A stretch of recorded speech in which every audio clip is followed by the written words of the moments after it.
I'll walk in his footsteps and live by his word, and I will remain, I will remain, I will remain in his love.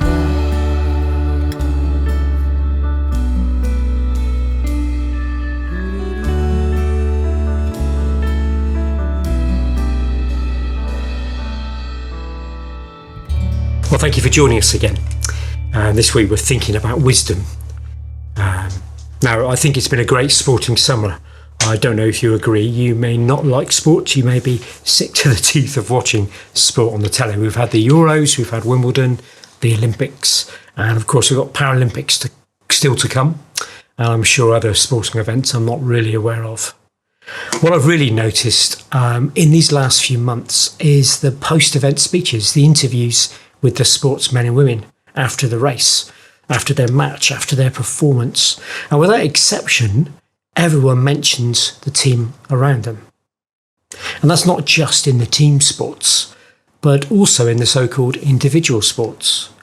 So Wimbledon, in the tennis, for instance, the winners both talked about how great their team was, how valuable their team were to them, and how their team really deserved the trophy too. Lots of so-called individual sportsmen and women, while the focus is on them and them as an individual and them standing up on the podium, receiving the prize, all of them are keen to emphasise that their medal, their trophy, belongs to their supporting team. Their trainers, their physios, their dietitians, and of course their family, their friends and their peers around them. It seems to me that you can't succeed in sport without a team around you. Throughout the Bible, we get a very similar message. We're not made to go it alone. Where faith is concerned, we need others. To live for Jesus, we need the support and the encouragement of others. That's the message that runs right through our scriptures. So Eve was made in that Genesis story because Adam needed a suitable partner to work alongside him in God's calling to care for the garden. Skipping on, David needed the friendship and the help of Jonathan, the son of Saul. Daniel, in that foreign land, needed the friendship and the support and the prayers of his wise friends Shadrach, Meshach and Abednego. As they sought to live for God in that strange land, they needed each other's help to keep them strong, to keep them faithful. And then in the New Testament, well, we've got Jesus, of course, who calls disciples. He spends time with them, he builds them into a team, but he also spends time with people like Mary and Martha. They're important to him, they're drawn into his team. And although we might focus in on the fact that the disciples, Mary and Martha, needed Jesus and needed each other, there's also that sense that Jesus needed their companionship, their help and their encouragement as a human too.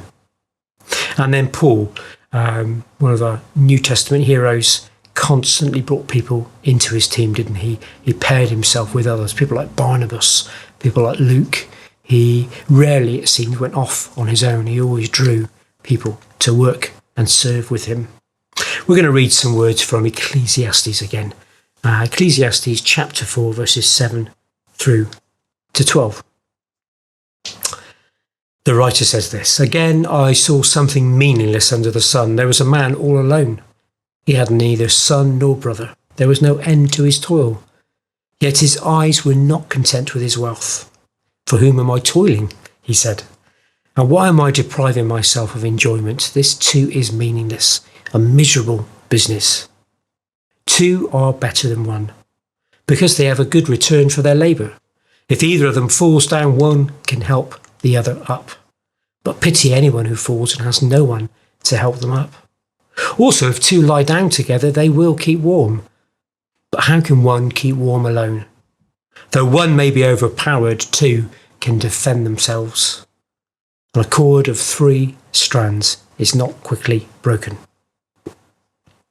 Wanted to pick up on that line really. A cord of 3 strands is not quickly broken. This is a familiar text often used at weddings and applied to a man and wife coming together. But it's a great strong image too for all of our relationships and partnerships. It's a really strong, wise image. This cord of 3 strands is a great picture of strength and hope. The 3 strands are a great picture, an image of 2 people or a team of people being bound together with the Lord in a way that makes them strong. What did the writer say? 1 can be overpowered, 2 can defend themselves, but even better, wiser still, 3, being united in our partnerships with the Lord himself will make us strong. So just 3 things to reflect upon. Firstly, what partnerships are you and I in at the moment? Now, it may of course be with your husband or wife, but what other partnerships are you in? In your workplace, in your serving, in your community? Do you have a sense of who God has called you to partner with, whom the Lord has provided as your companion, your partner, your team at this time? And have you made that wise decision to unite, to tie yourselves in with the Lord? Is that picture going to be there to help you of a 3 braided cord? Secondly, perhaps you might want to just take some time to reflect on those partnerships from the past, those people that God has given you, has drawn you to, those who've come alongside us and helped us. A great opportunity just to stop and give thanks for those partnerships that have helped us in the past. And then thirdly, look into the future. Who might God be drawing you to partner with in this next season? Do you have that sense of being called to serve with someone else in something new, to form a new partnership or team for the sake of the kingdom? And of course, if you're wise, you will ensure that you tie yourself into the Lord right at the beginning, ensuring that together you become a strong cord of 3 strands. May God bless us as we think about these things. Amen.